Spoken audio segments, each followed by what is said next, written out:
She was the joke of the squadron, mocked for her binders, her math, her silence. Then the sky turned into a trap, and every veteran pilot went blind at once. Except her. In the next 90 seconds, the rookie nobody respected became the only reason anyone came home alive. Watch what happens next. Before you watch full story, comment below from which country are you watching. Don't forget to subscribe for more amazing stories. The laughter started before the sun was even up. Second Lieutenant Mara Ellison stood at the edge of the briefing room, a stack of handwritten notes tucked under her arm, and watched 6 veteran pilots trade grins like she wasn't standing 3 feet away.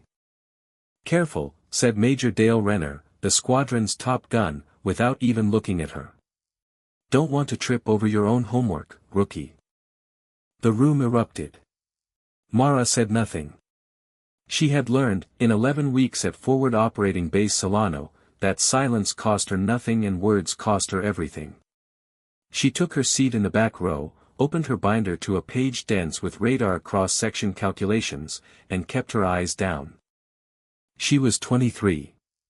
She had graduated top of her class in electronic warfare theory at the Air Force's Advanced Training Wing, a fact that meant precisely nothing to the men who had actually flown combat sorties.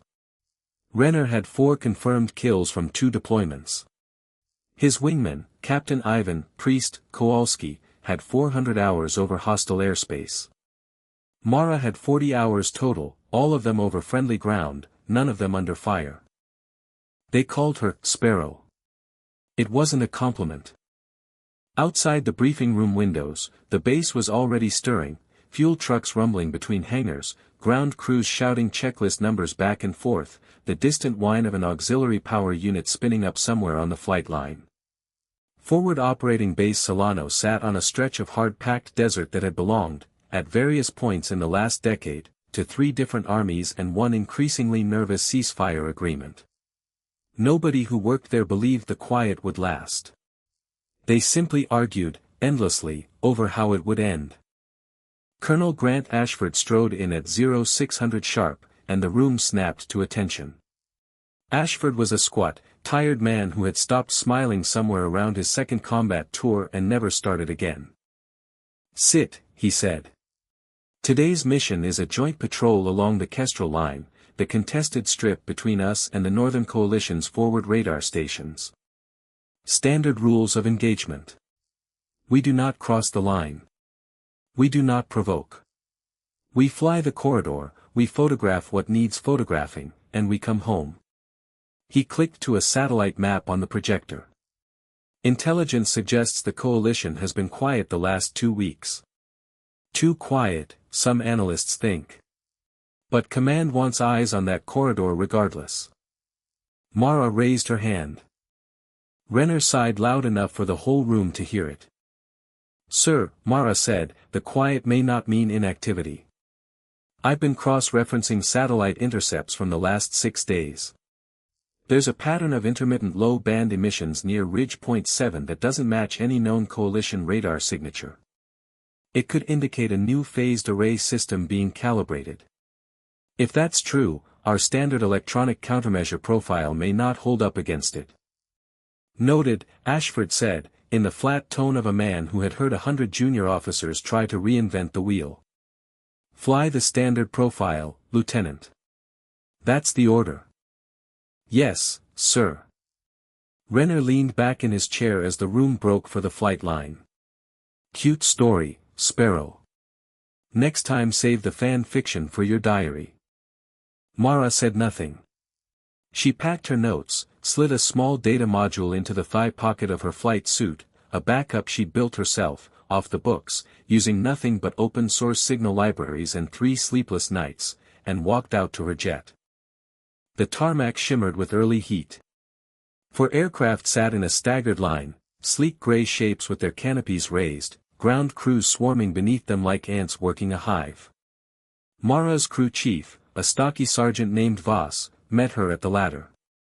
"She's fueled and armed, Lieutenant. Standard loadout, just like the captain ordered." He paused, studying her face. "You look like you're about to walk into a funeral." "Just doing the math, Chief." Copy that. He didn't ask what math. Nobody ever did. She thought, not for the first time, that Voss was the only person on this base who had never once made her feel like an intruder. He didn't care about her call sign or her class rank. He cared whether her hydraulic lines held pressure and whether she remembered to thank him for it, and she always did. Mara climbed into the cockpit, ran through her checklist twice instead of once, and, with a small, deliberate motion nobody on the outside could see, slotted her personal data module into the jet's auxiliary port. Her multifunction displays flickered as her homemade filtering algorithm layered itself quietly beneath the aircraft's factory defenses. It wouldn't change her radar signature. It would only let her see more clearly than the others. That, she had decided, might be enough. Formation, this is Renner. Comms check. Priest, 5 by 5. Talon 3, up. Sparrow, ready, Mara said, and pushed her throttle forward. The 4 jets rolled down the runway one after another and lifted into a pale morning sky, climbing through scattered cloud into clean blue air. Below them, the desert gave way to hard brown hills, and somewhere beyond the haze, the Kestrel line waited, an invisible boundary that existed only on maps and in the heads of men who had drawn it after a war nobody quite remembered starting.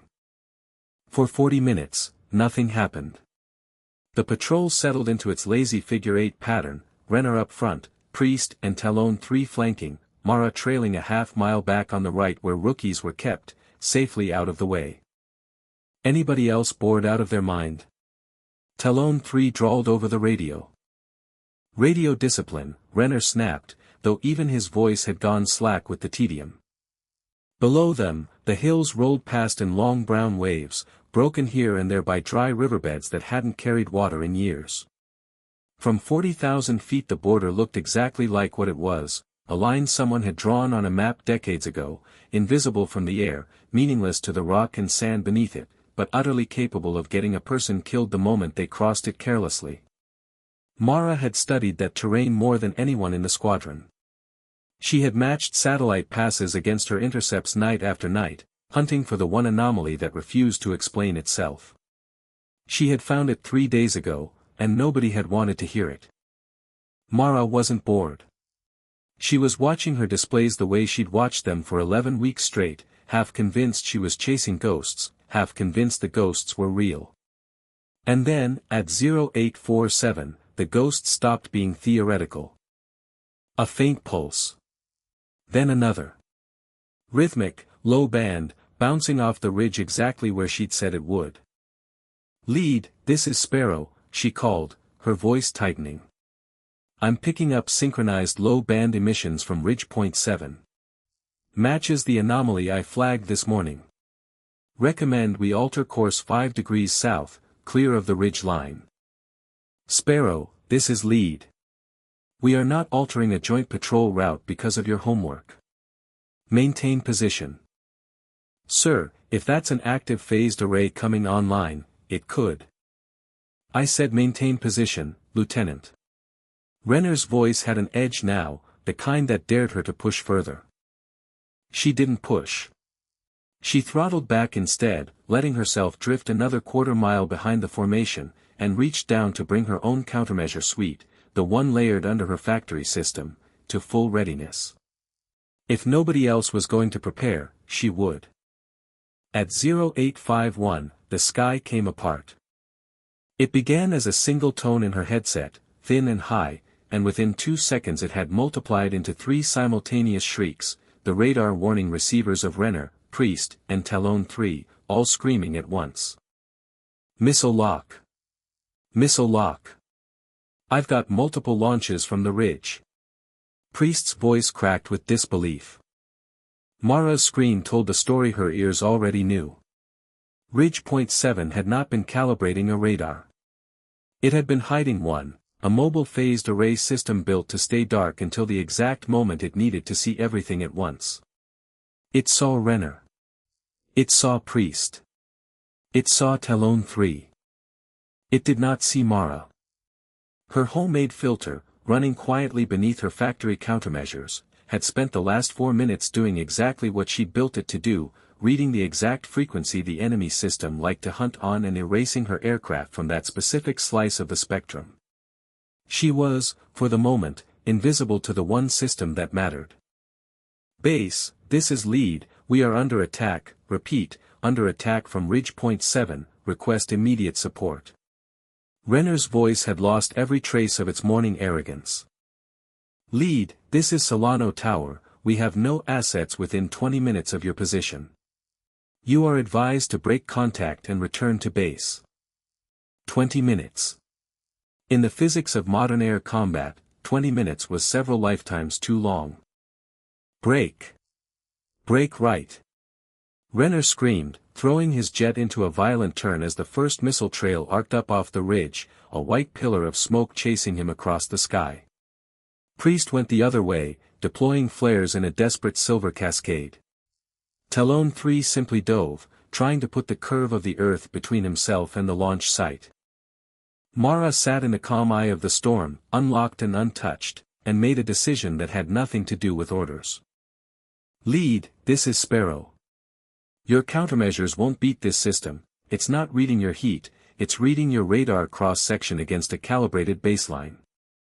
Standard flares and chaff will not break the lock. Then what will?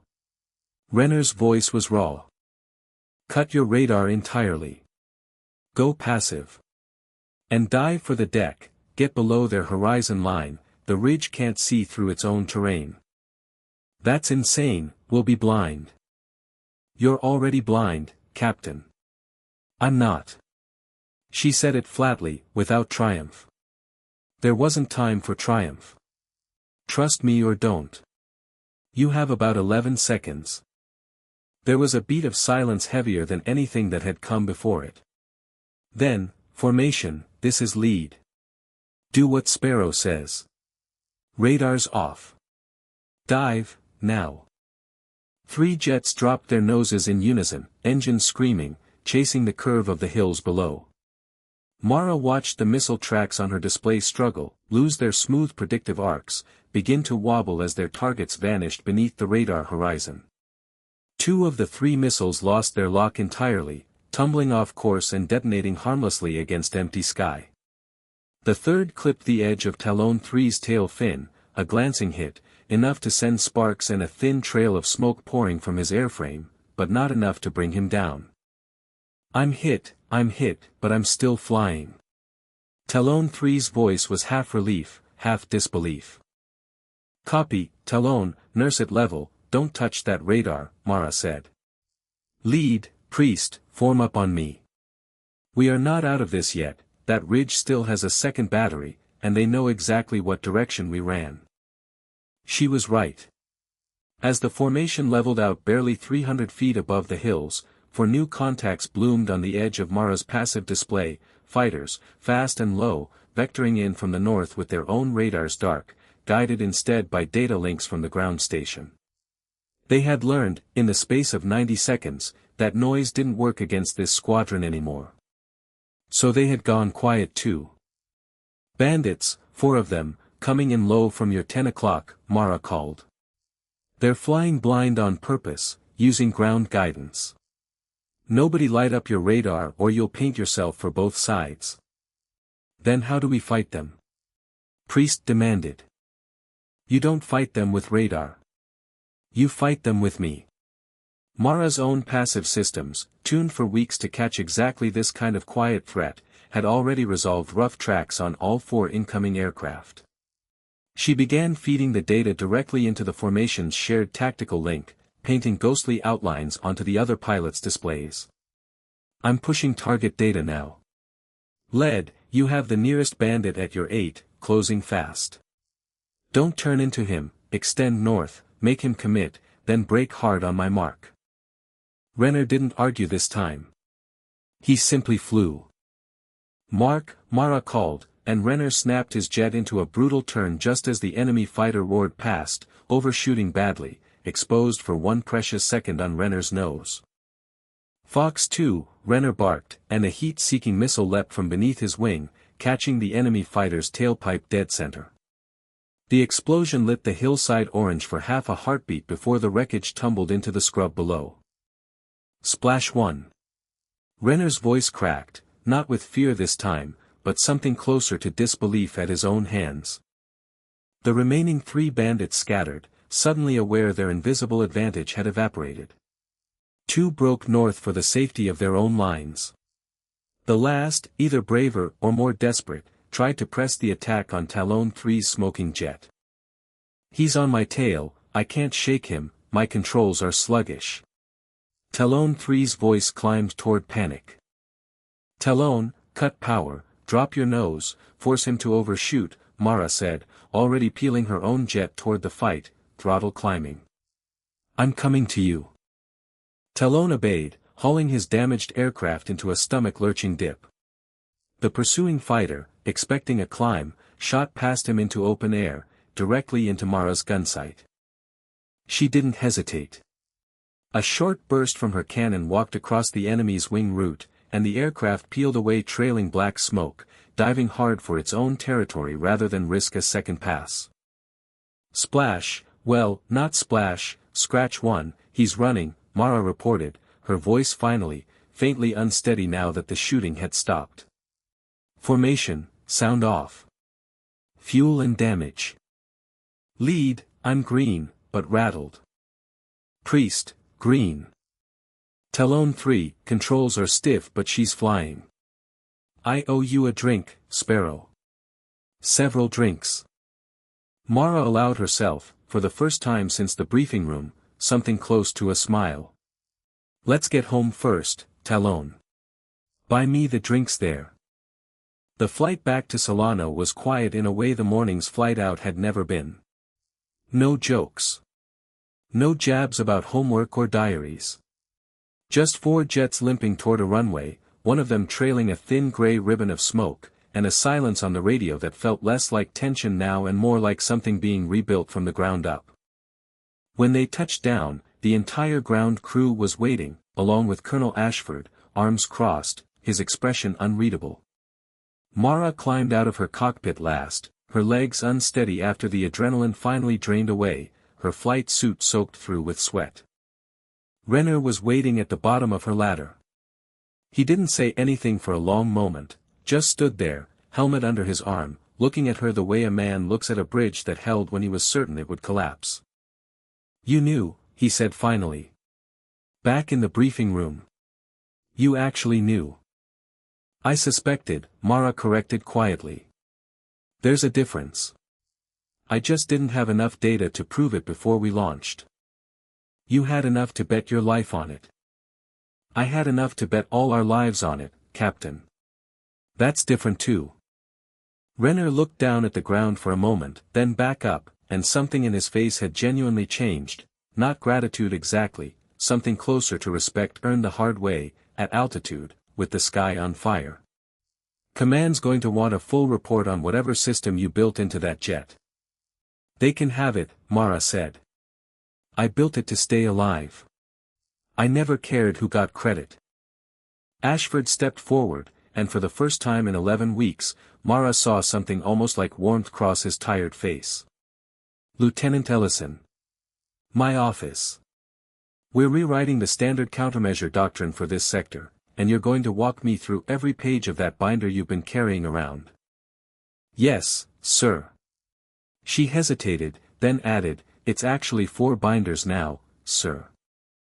A ripple of laughter went through the ground crew, real laughter this time, not mockery, and Mara found she didn't mind it at all.